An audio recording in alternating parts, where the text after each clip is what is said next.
In 1941, the world changed forever. But the real revolution wasn't on the battlefield, it was in the banks.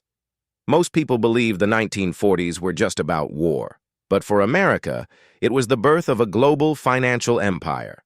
Today, 80 years later, we have entered the same shadow. Think about 2020, the lockdowns, the trillion-dollar stimulus, the sudden shift in world power. This wasn't just a virus, it was the opening act of the final 84-year cycle reset. The same patterns that built the American dream in 1945 are now signaling its greatest transformation. By 2026, the war economy without a war will face its final bill. Are you ready to see the invisible connection between World War II and your bank account today? To understand why we are approaching a massive reset in 2026, we have to dismantle the greatest myth in American history, that World War II was purely an economic blessing. Before the first bombs fell on Pearl Harbor, the United States was a nation in agony. The Great Depression had lasted a decade, and the New Deal was failing to bring unemployment below 15%. The country was desperate. And then, the war changed everything. But it didn't do it through magic. It did it through the most aggressive debt expansion in human history. Between 1941 and 1945, the U.S. government spent over $300 billion. To put that in perspective, the entire federal budget in 1939 was less than $10 billion. Where did that money come from? It wasn't taxes, it was debt. The government effectively took a mortgage on the future of every American citizen. They created a war economy where the state became the only customer. Every factory, every worker, and every resource was dedicated to destruction. This created the illusion of total prosperity. Unemployment vanished because 12 million men were sent to the front lines, and millions more were paid by the government to build tanks that would eventually be blown up. This was a command economy, dressed in a capitalist suit.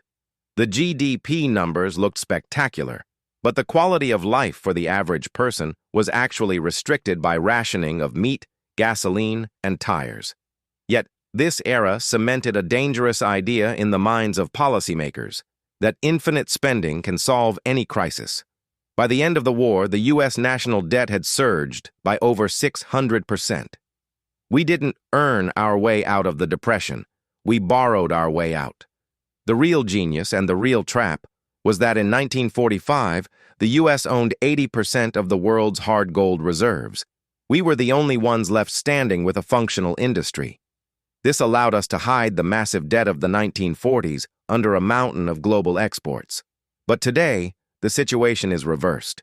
We are using the same 1940s spending habits in a world where we no longer hold the gold or the factories.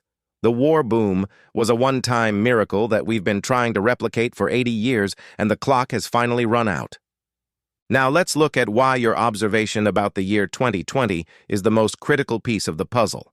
Just as 1941 was the moment of mobilization for the 20th century, 2020 became the year zero for our generation. The global pandemic served as the perfect catalyst to restart the 1940s-style spending machine, but without a clear exit strategy. When the world stopped in 2020, the Federal Reserve and the U.S. Treasury didn't just provide a safety net, they unleashed a financial tsunami. In less than 2 years, the United States printed 40% of all dollars ever created in the history of the nation. Think about that. We effectively compressed a century of monetary expansion into 24 months. This was our modern world war. Instead of fighting an empire, we were fighting a virus. But the economic tactics were identical: massive government intervention, suspension of normal market rules, and an explosion of debt that makes the 1940s look modest. But the 2020 pivot was just the beginning. The shockwaves of that money printing led directly to the geopolitical instability we see today. The war in Ukraine, the U.S. found itself once again in the role of the arsenal of democracy. But there is a terrifying difference this time. In 1944, the world wanted our dollars because we were the only ones who could sell them steel and oil. Today, the world is watching our debt spiral out of control and is starting to look for the exit.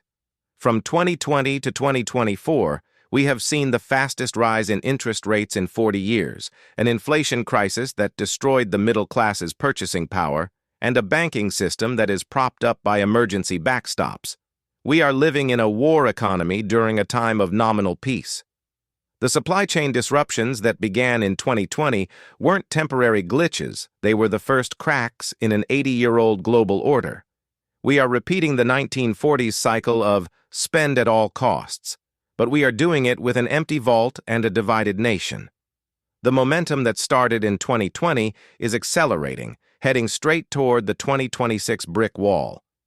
The math of history is cold and unforgiving.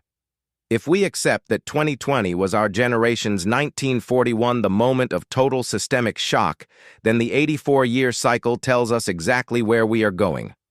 We are currently in the final stages of the Great Settlement. In the 1940s, it took exactly 6 years to go from the start of the crisis to the total reconstruction of the world at the Bretton Woods Conference. If you add 6 years to 2020, you arrive precisely at 2026. This isn't just a coincidence. It is the rhythm of human history. We are witnessing the death of the long peace and the long debt cycle simultaneously. By 2026, the trillions of dollars printed since 2020 will have fully worked their way through the system, creating a pressure cooker of inflation and insolvency that the Federal Reserve cannot control. The interest on our national debt is already surpassing our military budget. This is the definition of an empire in decline. In 1945, the reset was positive for America because we were the victors. In 2026, the reset will be about who survives the collapse of the paper dollar. The war in Ukraine and the shifting alliances in the East are not just evening news stories. They are the literal dismantling of the 1944 Bretton Woods system. The 80-year cycle of dollar dominance is reaching its natural conclusion. We are moving toward a world of hard assets and digital control. The elite are already positioning themselves. You see it in the massive land acquisitions by billionaires and the rush into gold by central banks. They know that 2026 is the year the bill comes due. The 1940s built the modern world on a foundation of debt and trust. Today, the debt is insurmountable and the trust is gone. This is where I need to hear from you. We have watched the world transform before our eyes since 2020. We've seen the lockdowns, the inflation, and the drums of war. Do you believe this 80-year cycle from the 1940s is truly reaching its finale in 2026? Are we looking at a new 1945, a total reset of how money, work, and freedom function? Some say the system is too big to fail, but history says every system has an expiration date. What are you seeing in your own life? Is the pressure building, or do you think we have another decade left? Drop a comment below. I want to know if you are preparing for a hard landing or if you think the 2020s are just a temporary storm. Your comments help build a map for all of us to navigate what's coming. If this 1940s to 2020s parallel made sense to you, hit the like button and share this with someone who is still waiting for things to go back to normal. Normal is never coming back. The cycle is finishing its work. Let's talk about it in the comments.